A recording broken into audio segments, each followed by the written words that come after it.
আমি অঙ্কিতা, আমার ছোট্ট চ্যানেলে আপনাদের সবাইকে স্বাগত জানাই। আজ ছিল রথযাত্রা। দুপুরে খাবার সেরে এখন আমরা রথ সাজাতে বসেছি। এই ফুলগুলো দিয়েই রথ সাজানো হবে, আর এই জুঁই ফুলের মালাগুলি আমার বোনের বন্ধুরা এনেছিল।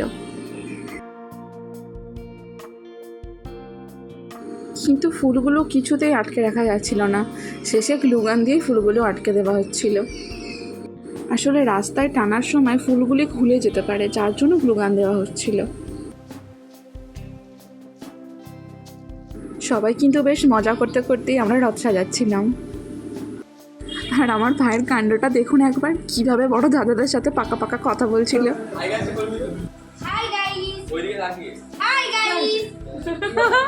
আজকে আমার সাবস্ক্রাইবার এসেছে।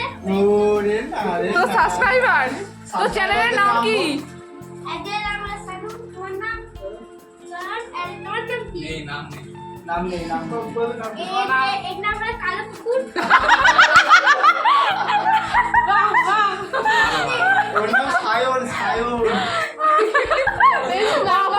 আপনাদের সাথে তো আমার বোনের বন্ধুদের এখনো আলাপই করা হলো না।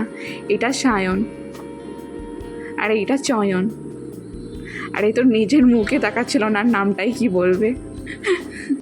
তবে এরা সবাই সেদিনে খুব হেল্প করেছিল আমাদের। আর এদিকে দেখুন, ফোনের পাসওয়ার্ডটা বলছিল না বলে তার ফোনেরই খারাপ অবস্থা করে দিচ্ছিল। শেষে বাধ্য হয়ে বেচারা বলে দিল যে ওর ফোনে ফেস লক করা আছে। আর দেখুন সেটাকে সে কীভাবে খুললো।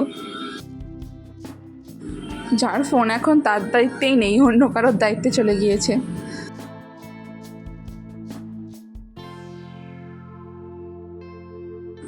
বাবা এই কাপড়টি বাজার থেকে কিনে এনেছিল। এটিকে অনেকটা ধাজার মতোই দেখতে।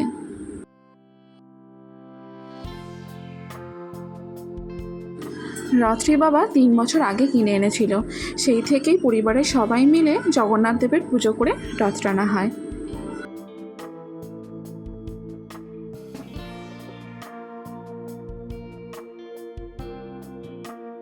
জয়ফুল দিয়ে রথ সাজানো কমপ্লিট, কিন্তু রথের চারপাশটা কেমন ফাঁকা ফাঁকা লাগছিল। তাই বাবা যে গাঁদা ফুল কিনে এনেছিল ওটাই এখন গ্লুগান দিয়ে চারিদিকে লাগানো হচ্ছে।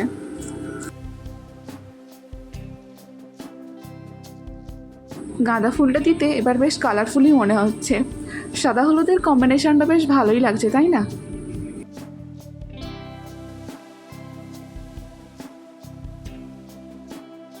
টগর ফুলগুলো দিয়ে এবার কোনাগুলিতে লাগানো হচ্ছিল। একটু লাল ফুল হলে ভালোই হতো, কিন্তু লাল ফুল আর পাওয়া যায়নি।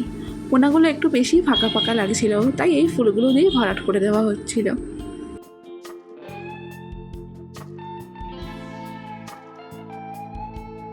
রথ সাজানো কমপ্লিট।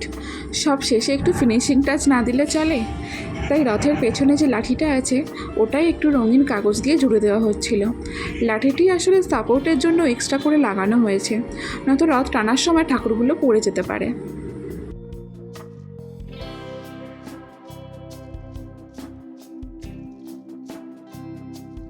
রথ সাজানো একদম কমপ্লিট। এটা হলো ফাইনাল লুক। এবার রথে ঠাকুর বসানো হবে, তারই প্রস্তুতি চলছে।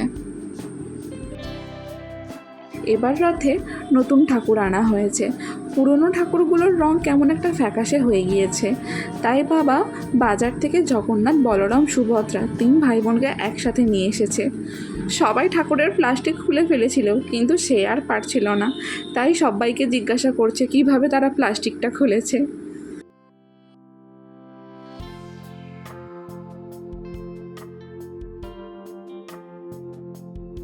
এখন ঠাকুরকে নতুন জামা কাপড় পরানো হবে, তাই ডিসাইড করা হচ্ছে কোন ঠাকুরকে কোন জামাটাই বেশি মানাবে। জামাগুলো তো ছোট ছোট ছিল, তাই দেখতে ভীষণ কিউট লাগছিল। ছোট ছোট ঘাগরা ছিল আর সাথে ছোট একটা ওড়না ছিল, কিন্তু কিভাবে পরানো হবে তা ভেবে না পেয়ে শেষে আবার সেই গ্লুগান দিয়েই জামাগুলোকে পরানো হলো।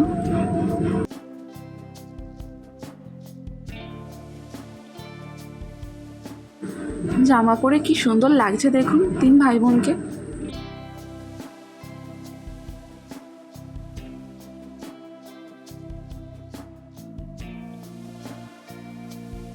শেষে ঠাকুর বসানোর সময় আবার সেই গ্লুগান দিচ্ছিল। গ্লুগান মনে হয় আমাদের আজকে পিছুই ছাড়বে না। কি কিন্তু তাতে ফুল আর জামা ঠিক থাকলেও ঠাকুর ঠিকভাবে থাকবে না, রথ টানার সময় পড়ে যাবে। তাই রথের পেছনে যে লাঠিটা ছিল ওটাতেই ঠাকুরগুলোকে সুতো দিয়ে বেঁধে বসানো হয়েছিল। এখন রথ সাজানো আর ঠাকুর বসানো দুটোই কমপ্লিট হয়ে গিয়েছে।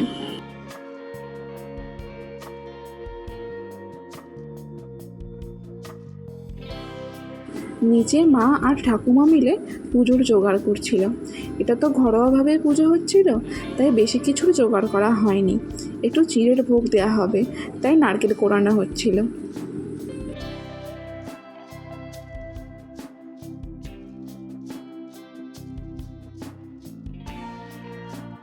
এবার রথ নিচে নামানো হবে, কিন্তু ভাই নামাবে বলে বায়না করছিল, কিন্তু ও তো পারবে না, তাই বোনের একটা বন্ধুই রথ নিচে নামিয়ে দিয়েছিল।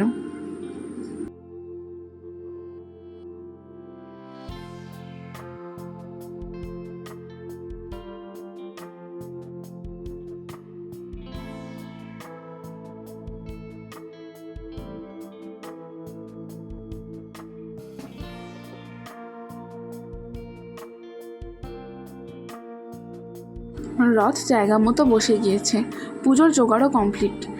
এবার পুজো করা হবে, কিন্তু কি কি ফল প্রসাদ জোগাড় করা হয়েছিল সেগুলোই আপনাদের সাথে শেয়ার করব।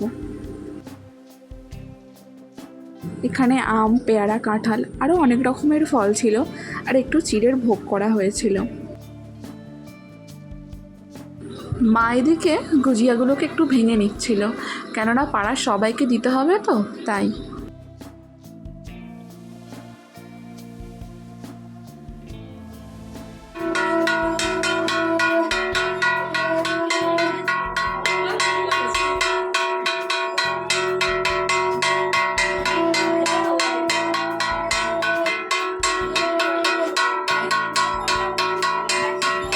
পুজোটা তো ঘরোয়াভাবে হচ্ছিল, তাই আর ব্রাহ্মণ ডাকা হয়নি, বাবাই করছিল পুজোটা, আর প্রতি বছর বাবাই করে।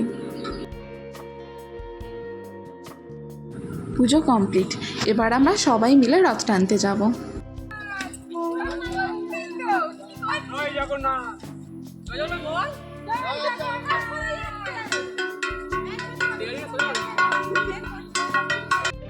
বাবা রথের দড়ি একটু টেনেই বাড়ি চলে গিয়েছিল, এবার আমরাই রথ পাড়ার দিকে টেনে নিয়ে যাব।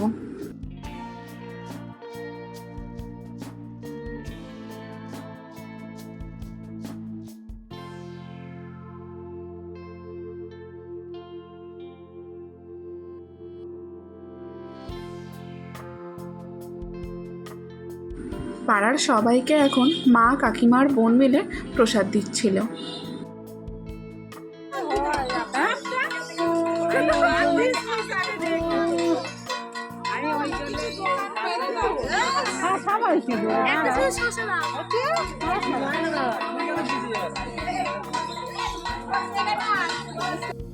আমাদের রথ টানার সময় দেখলাম পাশের পাড়াতেও কয়েকজন রথ টানছিল। ওরা প্রতি বছরই পুজো করে, অনেক বছর ধরেই দেখে আসছি। প্রতি বছর প্রায় একই সময়েই দুটো রথ বের হয়।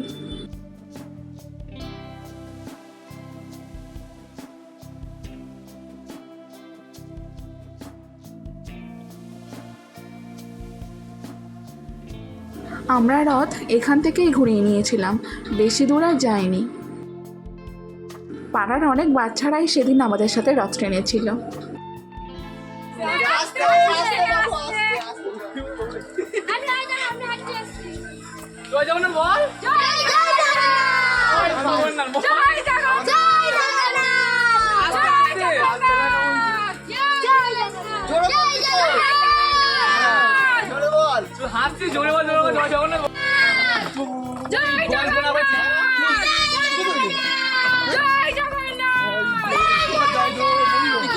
ব্লগটি আজ এই পর্যন্তই থাক, আর আমার ব্লগটি যদি আপনাদের ভালো লেগে থাকে তাহলে কেমন হলো জানাবেন, আর একটি লাইক, শেয়ার ও সাবস্ক্রাইব করবেন, আর আমার চ্যানেলটির পাশে থাকবেন।